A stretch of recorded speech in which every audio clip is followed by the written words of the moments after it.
को भोजन बना खिला देते हो, एहसान उसका है जो संत भगत तेरे घर पर आ गया खाना खाने के लिए, और अपने घर पर सब 2 रोटी खा कर सोए, तूने क्या एहसान कर दिया, ये भोजन नारा बना दिया तेरे।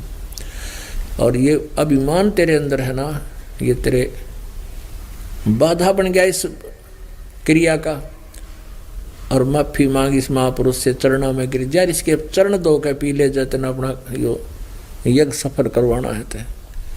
कहते हैं उसी समय द्रौपदी एक थाली लाई बढ़िया चांदी की, या जो भी बर्तन था बढ़िया वाला ला के, और लोटे से उस सुदर्शन जी के चरण धोए। चरण धो के वह धूल न्यो की न्यो, क्योंकि और लोटे में उल्टा डाल के आधा पी लिया। तब श्री कृष्ण जी ने कहा, बहन आधा मुझे भी दे दे, इसे महापुरुष का चरणामृत कद कद मिल रहा है। आधा श्री कृष्ण जी ने पिया और आधा पिया द्रौपदी ने। तो कहते हैं परमात्मा कहते हैं भाई, तब वो शंख बजा। परमात्मा की उस सच्ची भक्ति वाले भगत से, यानी सुदर्शन को ही क्रेडिट दिया प्रभु ने। वैसे तो वो स्वयं आए थे उस सुदर्शन रूप में, लेकिन इस भक्ति का निर्णय देने के लिए दास ये सत्संग कर रहा है कि वह भूतों का साया, भूतों का दबाव, प्रेत आत्माओं, पितरों का जो दबाव आप जी के ऊपर होता है, वो इन भगवानों की भक्ति से वो भी नहीं तुम्हारा दूर हो सकता। उनके ऊपर जो पाप कर्मों का दबाव था, प्रेत आत्माओं का साया था, वो भी उस पूर्ण संत के ही भोजन क्रिया से और आशीर्वाद से वो समाप्त हुआ। तो यहाँ परमात्मा बताते हैं, तुम कौन राम का जपते जापम, अर्थात है कटे ना तुम्हारे तीनों तापम। यहाँ पर लाखों लोग आए हैं जो सारे बालाजी पता नहीं कहाँ कहाँ धक्के खा लिए थे। और ये तो हमारा उद्देश्य नहीं है कि भूत भगावा या कोई और, ये तो इस मंत्र की वैसे स्वाभाविक शक्ति है। जो मंत्र हम आपको देते हैं भक्ति का, ये आपके कल्याण का है, आत्म कल्याण का है।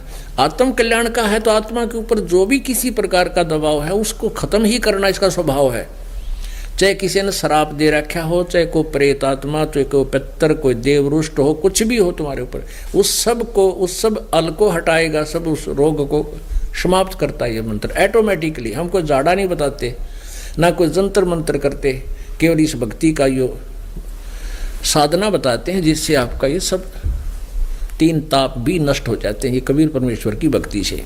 अब इस कथा का अंत करते हैं आज के सत्संग का। अब यहाँ जो यज्ञ के ऊपर एक वाणी है, बाकी इतना समय नहीं रहा क्योंकि समय बहुत हो गया। कबीर जी की महिमा की वाणी गरीबदास साहिब जी ने कही है, 33 करोड़ यज्ञ में आए शेष 88 सारे, वो 12 कोट वेद के वक्ता, सुपच का शंख बजारे।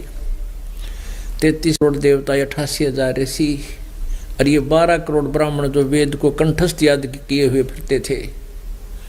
कहते उनसे भी शंख नहीं बजाओ। सुपच एक शेड्यूल कास्ट का जो भगत था, वाल्मीकि जाति में सुदर्शन जी से, वो उससे शंख बजाओ, वो यज्ञ पूर्ण हुआ। 33 करोड़ यज्ञ में आए व शेष 88 सारे, वो 12 कोट वेद के वक्ता, सुपच का शंख बजारे। अब वहां आते हम जहां श्री कृष्ण जी के पैर में तीर लगा हुआ था, विषाक्तपुर तरफ रहे थे, फिर 5 पांडव वहां पहुंच गए।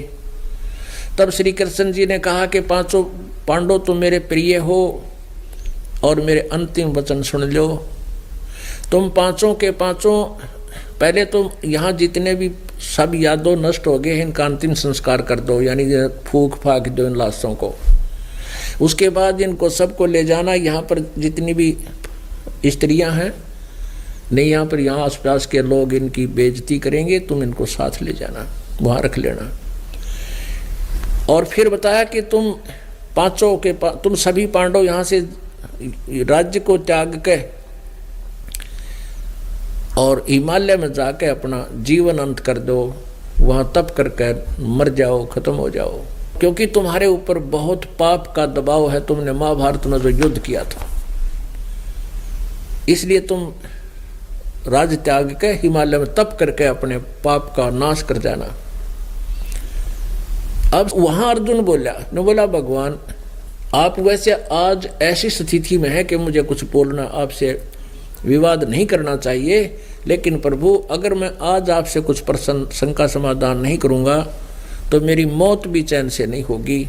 मेरा शंका रूपी कांटा मैंने आजीवन